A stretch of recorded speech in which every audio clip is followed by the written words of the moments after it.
you. Good morning to you and many more. Good morning, good morning, good morning, and welcome, welcome, welcome to Daring Dialogues. I'm your host today, Shantae Charles. It is Teachable Tuesday, and first of all, I want to thank those of you who are frequent and regular listeners to our podcast. I want to thank you guys for um, bearing with me as I am making some adjustments and having to make some adjustments because I'm a part of a community of caregivers. And what that means is we take turns caring for our elder. And so my schedule is adjusting to that. And so I thank you all for giving me some grace because I was not on yesterday, namely because I had to take care of some things for my elder, and also I had some project meetings out of town. But the good news for that is I got a promotion um, within one of the companies that I'm working for, so I'm very thankful for that. We are talking all things black today, black people, black polity, black love, black issues, black history, but we're doing a short show today. So we are reading from Black AF History. In case you're wondering, where are we reading from for this season on Tuesdays? We are also here the rest of the week on weekdays on our YouTube channel. So when you see the notice that says go ahead and subscribe on YouTube, if you want to catch us outside of the Facebook platform, we are there as well. We'll be back on Wednesday and Thursday and Friday. We're also there on Sunday as well. All right, so I'm going to pick up where we were. We are talking about Earth, Wind, and Fire, and we are on page 17. Michael Harriot is talking about the founding of America. And of course, if you have started reading this book, you know that it is quite comical, the way that he is laying out this adventure, right? So let's get back into it. He's talking about the Virginia Company and their audacity and how they sent their settlers over to the Americas. I'm only going to read a short piece today because I want to give some time for conversation, and then we'll get out of here. Like I said, today is going to be a short show. If you're interested in the conversation, we're going to be having the conversation on Facebook today. YouTube is giving us a little bit of problems with the two-part being able to connect and talk with someone else. So we're going to do that here on Facebook. Let's get into it. Even the few laborers among the group were not accustomed to living off the land, which set the venture capitalists turned pioneers up for disaster. In his diary, Smith lamented that there were few bars, beer houses, or restaurants in the newly stolen land, forcing the adventurers to survive on boiled water and a pint of wheat and barley per day.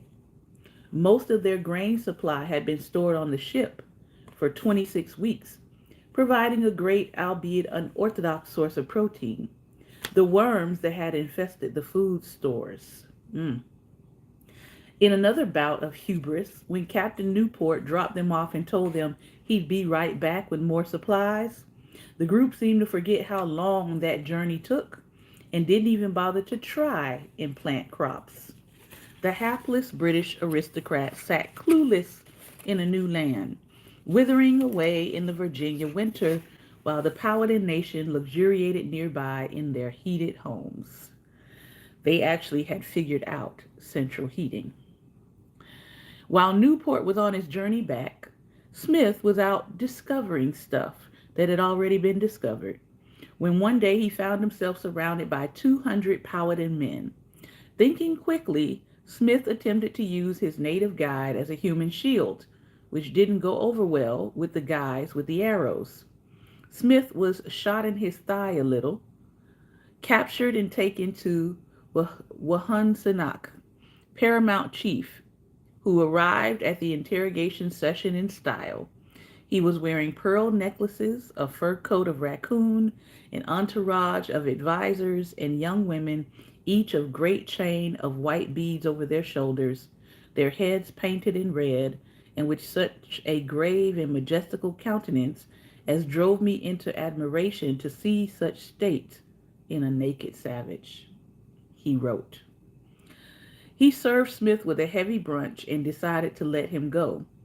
As long as the white men kept their distance, the chief of chiefs believed the two groups could coexist in peace, which was a strange concept for the Europeans. The natives had to be up to something, they figured, a theory advanced by Smith, who insisted that the natives were going to eat him until he outsmarted the king of the savages and convinced the king to let him go. But the chief could see that the inept immigrants were struggling and took pity on them. While he didn't know if their faces were so pale because of malaria, dysentery, or that poop drinking thing, the answer was all of the above. He decided to help the settlers out by sending over some food until Newport came back from grocery shopping in England. Mm-mm-mm.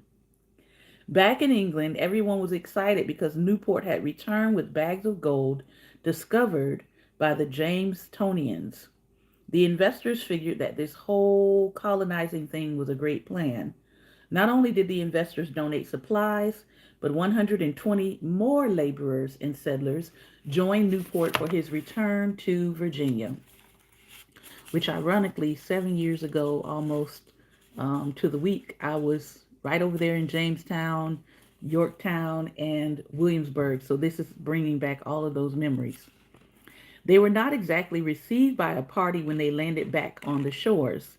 By the time Newport returned with provisions, craftsmen, and a crew on January 2nd, 1608, 66 of the original settlers had succumbed to starvation, sickness, or Powhatan arrowheads.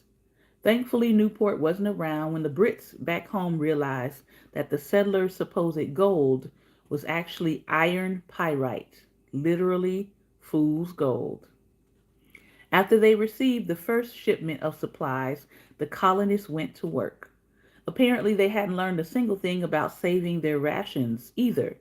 And like any intelligent civilized society, they once again ate all their provisions and returned to the meager living time they had just survived. You know how it is when people who live in bad neighborhoods start receiving handouts, supposedly. To avoid starvation, Newport and the colonists came up with the whitest plan ever created. They were going to go back to the chief, the emperor of the not hungry Powhatan people, and bestow on him the honor of becoming an English vassal.